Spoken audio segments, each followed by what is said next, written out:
Chapter 7, The Judgment. After you and Lily wake up from the best sleep you've ever had, you head up to Adrian's main conference room. There you find 2 plates of perfect, steaming, chef-made breakfast on the table waiting for you. Adrian is already dressed and working on his laptop. Good morning. Good afternoon, actually. Oh, we're not late or anything, are we? No perks of working nights. Indeed, did you 2 sleep well?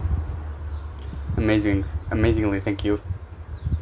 Good, because we have work cut out for us this evening. The vote on Lily's clan petition will happen tonight at midnight. We have until then to get one more yes vote. We have 3, right? Yes, Adrian, Kamala, and Senator Vega. Still can't get over the fact that America's hottest senator is a vampire. Hotness aside, his vote only gets us to a tie. We need to sway 4 of the 6 council leaders to win. Okay, who's our best option? Lester Cassianos is a lecherous creep. Maybe I could use that to our advantage. No chance. He may be repulsive, but he's also extremely selfish and holds a grudge. He'd vote to see Lily executed just to spite me. And the Baron? Never. Cool, so that leaves us with Queer. LaCoy, the fashion designer. Whoa, seriously, what are odds with her? I'm optimistic. I like that. Pretty scary, but pretty scary, but she seems pretty reasonable, right? I wouldn't go quite that far. Priya is unpredictable. Maybe I can convince her.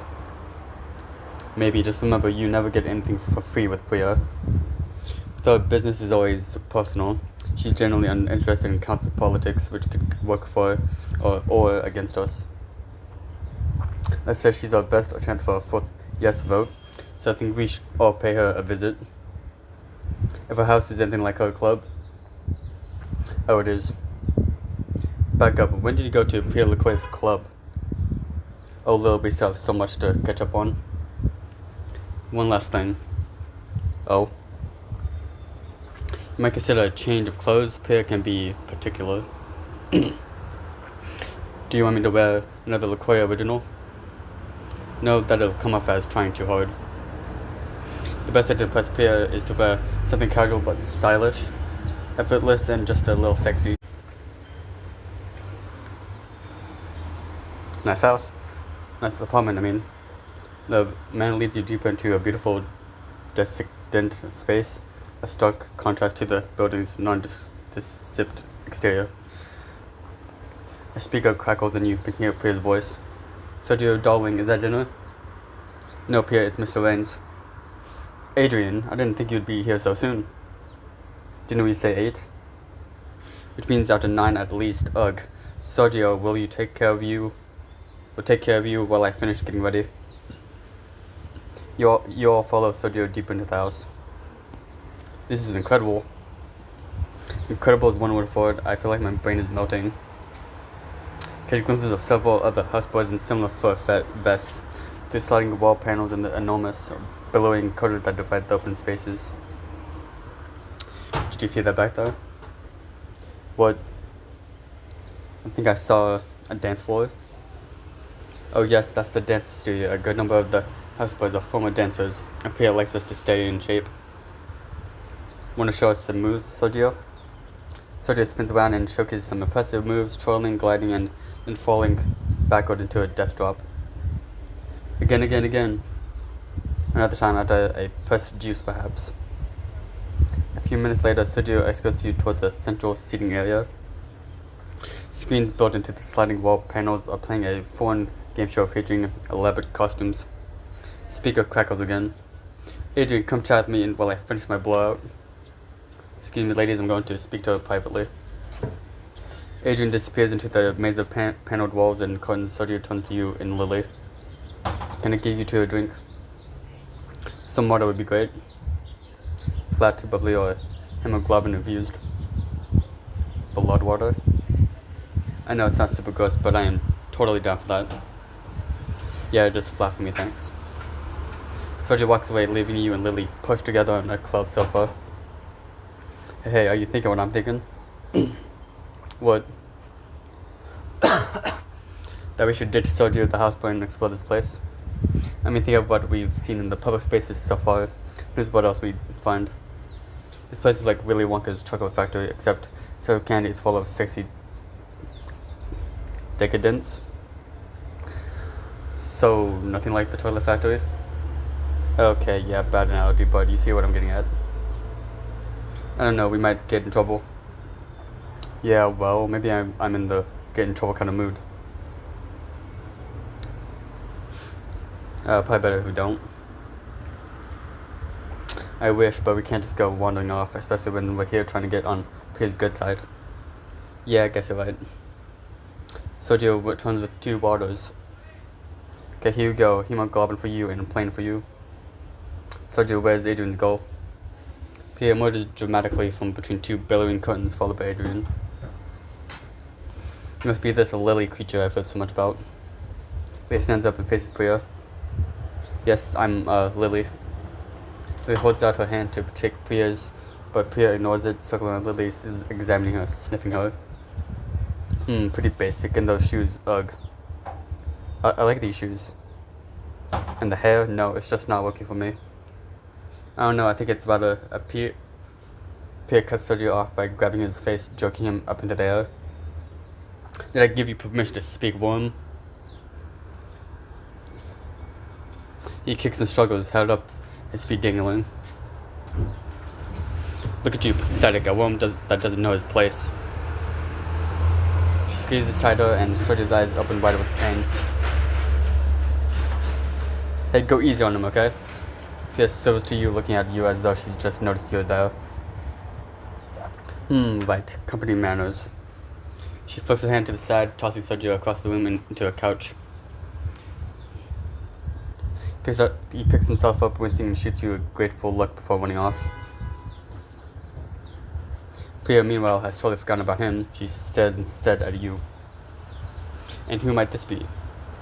This is Amy, my personal assistant. Lily's my best friend, and it was me who asked Adrian to save her life.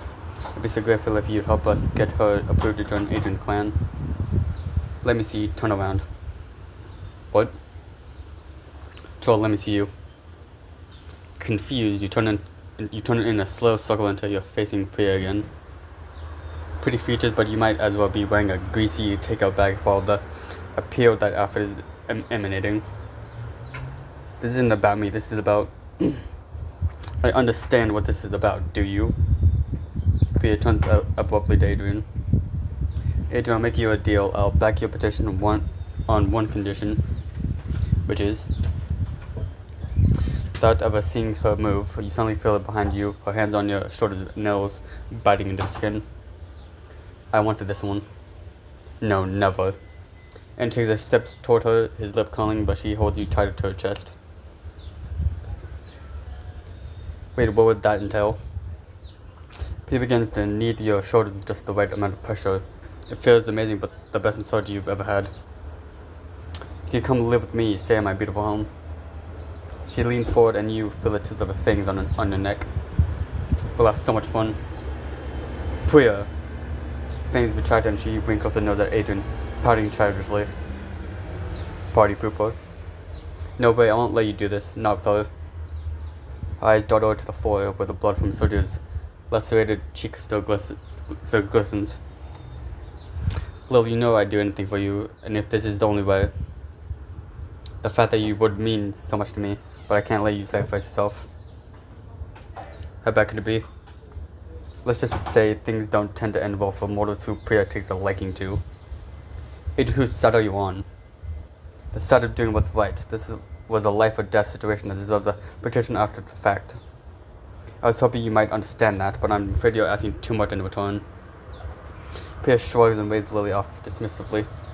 Your funeral, new blood, see you at the council vote tonight. I wonder will they stake you or just leave you out to burn. She spins around, vanishing through a set of curtains. I trust you can see yourselves out. Well, what are we going to do now? I don't know. You and Lily hug, clinging to each other suddenly with that hope. We'll find a way some way, I promise. Later that night, as the clock strikes midnight, you, Lily, and Adrian wait in the Rains Corp conference room for the council to get together. Should we wait outside? No, I want you both in the room. They should see the face of the people the votes will impact. Kamala sweeps in, nodding politely to Adrian before taking a seat at the long table. Priya and Lester enter next. Priya busy on her phone, Lester's eyes roaming your body. Good evening. Shove it. Good evening to you too, Adrian. And then hello to you again, beautiful. You smile through gritted teeth. The Baron enters next, two big henchmen by his side. Leave your thugs outside, honestly. Who are you trying to impress? The Baron grumbles to himself, cutting his eyes at Kamala. Go on, boys. Have a seat outside. This won't take long. The Baron gestures for his henchmen to wait in the certain area and they leave. He notices you. You again. I seem to remember inviting you to stay a while. I decided to opt out. And perhaps you'd like to tell me what happened to the two vampires I sent you off with? Are you admitting to doing harm to my associate? Just speculating. My clan's down to 2 good men. I'd love to know who I can thank for that. Where's Vega? Let's get this show on the road. Evening, friends. Did I miss the vote? Senator Vega enters with a polished smile. Not at all, Senator. Come in, please. Adrian turns to you and speaks quietly. Someone should say a few words and make a case for Lily. Would you like to speak, or should I? I think I'd like to speak. And he gives you a nod and just steps forward to address the table. I'd like to introduce Amy, whom you've all met. Amy's Lily's best friend, and it was the bond that convinced me to turn Lily. Look out at the council members who sit around the table, listening stone-faced. It's a tough room. Let's go, little girl. We don't have all day. I understand the reasons that clanship exceptions are rarely given, but if there was ever a time when it was merited, it is today. Lily never asked for this. She was attacked in her own home, possibly by the same vampire who's been responsible for all of the fellows around the city. The council members look at each other uneasily. I found her on the cusp of death. Adrian turned her as an act of mercy, and now I ask for an act of mercy from you. Allow Lily to live, please. Thank you, Amy. Would anyone else like to add anything? No one moves. Right, let's proceed. As the senior member of the council, I open the vote proceedings on a post facto petition of Lily Spencer to join Clan Waynes. If you're in favor of a petition for clan membership, please say aye. Lily grabs a hand, nervous, and you squeeze tight. Adrian? Aye. Adam? Aye. Lester? Nay. Priya? Hell nay. That's 2 A's, and 2 nays. My own vote is an A, bringing the A's to 3. 4 A votes are needed to pass the petition. That means this deciding vote goes to the Baron. All eyes turn to the Baron. He wheezes as his lips curve into a nasty smile, relishing the drama. Well, well, well. He shows his beady eyes to you. I suppose you wish you'd been more polite to me, my dear. No matter, this is about more than your measly mortal life and your little friend. One thing we bring with us from our mortal origins is imperfection. Indiscretions happen. Adrian, with no doubt, considers himself more perfect than most. Has finally had to confront his own indiscretion in this case. So I expect him to have more sympathy than usual for the indiscretions of others. In favor of letting bygones be bygones, to forgive and move on, as long as the forgiving is mutual. The Ben looks directly at Adrian without blinking. The investigation into the Pharaohs, he's asking Adrian to drop it. Lofty rhetoric aside, your motives are deeply corrupt. I could give you tugs of a dead dog's corpse about my corrupt motives. Do you accept my offer or not? I do. Then I'll vote A for your insignificant little petition. The final vote tally is 4 A's. The petition is granted. Oh my god. Yes. You and Lily hug tightly, celebrating. Kamala nods at Adrian with a tight smile. Congratulations, Lily. Welcome to Clan Waynes. Are you serious, Baron? You would let them have this? I'm playing the long game. LaCoya, you should try it sometime. She rolls her eyes and gets back to her phone. Excellent, we'll do the clan branding right away. The what now? Later at Adrian's office. Adrian's amulet glows red, putting a burn into Lily's thigh. Ow. Just a few more seconds. Man, this is worse than a tattoo. But it will keep you from becoming a feral, not to make it permanent. Adrian quickly bites a gash into his wrist and presses it to Lily's thigh. As his blood touches her, it sizzles and the fresh bone glows an eerie orange. Like, I know we're vampires, but this feels unsanitary. Will it really work? Well, it was descended from the first vampire. It's her blood that makes us what we are. But each new generation of vampires is more removed from her. The blood more diluted. That dilution creates ferals. This way, the blood of an elder vampire will always be a part of you. It'll keep you tethered to the line, do you understand? I'll be honest, I kind of zoned out thinking about this awesome verse vampire lady. Adrian pulls his hand away, revealing the brand on Lily's thigh. Oh man, that's definitely better, but whoa. Now you are forever marked as a member of my clan. A lady, you hug Lily. So happy for you, so happy you're safe.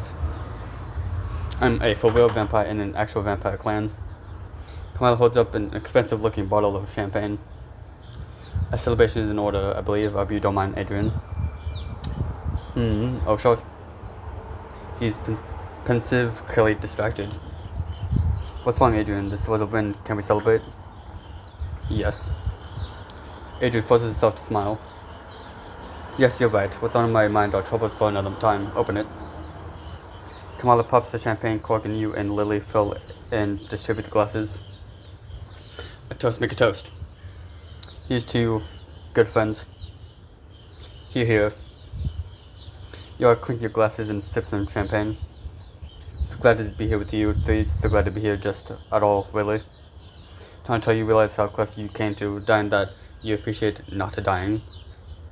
So glad you didn't die or turn into one of those things. Ugh, I can't even think about it. The council rules seem so arbitrary. I was saved because I was friends with Amy, but what about the vampires who aren't? They're equally deserving of acceptance into a clan, equally deserving of avoiding a fate as a feral. I couldn't agree more. Kamala sighs. Adrian just listens, nodding. What can I do, Adrian? That's a complicated question for another day, I'm afraid. As you just wisely said to me, this is a win. Let's celebrate. Yeah. You raise the glasses again and I'll drink champagne, appreciating the moment. Well, this has been fun, but Lily and I should get going. This morning, you get a text from Adrian asking you to show up early. Get to your desk and find him waiting for you. Hey boss, tell me you're not planning to send me into another vampire crime den, because I don't think I have it in me.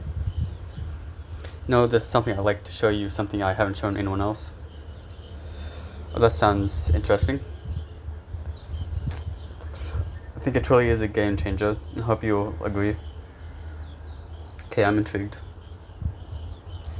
He leads you into his office, then crosses to a back wall. He presses his fingers into a groove and set into the wall, and a complicated mechanism activates, revealing a safe. There's no knob to turn, just a smooth digital panel. Whoa. This safe is where I keep all confidential company information. It's one of the most secure in the world, only I can open it. Adrian keys in a complex series of digits into the panel, then presses his finger onto its biometric scanner, and the safe door swings open. Here it is. He reaches inside and gently removes a syringe containing an orange-red liquor with an iridescent sheen. What is that? This is my most top-secret project, something I don't trust anyone else in the company with. Something so valuable that it could completely change the vampire world as we know it. Whoa. It's a prototype, an unfinished CLM. Well, what is it supposed to do? Adrian turns it over in his hand and lets out a thoughtful sigh. Make me human again.